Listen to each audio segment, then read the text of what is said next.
ವರ್ಷಗಳು ಒಂದು ವರ್ಷದಲ್ಲಿ 7 ಬಾರಿ ಧಾನ್ಯದ ಉತ್ಪತ್ತಿ ಆಗಲಿದೆ.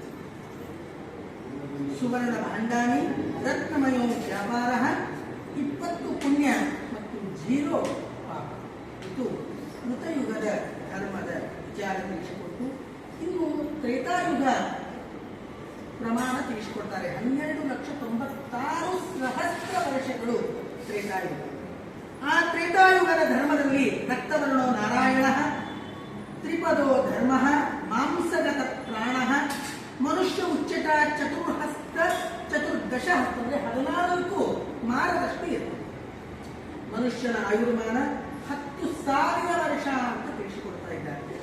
ಅದೇ ರೀತಿಯಾಗಿ ಪಂಚವಾರ ಧಾನ್ಯೋತ್ಪತ್ತಿ, ರೌಪ್ಯ ಭಾಂಡಾನಿ, ಸುವರ್ಣಮಯೋ ವ್ಯಾಪಾರ, 15 ಪುಣ್ಯ 5 ಪಾಪ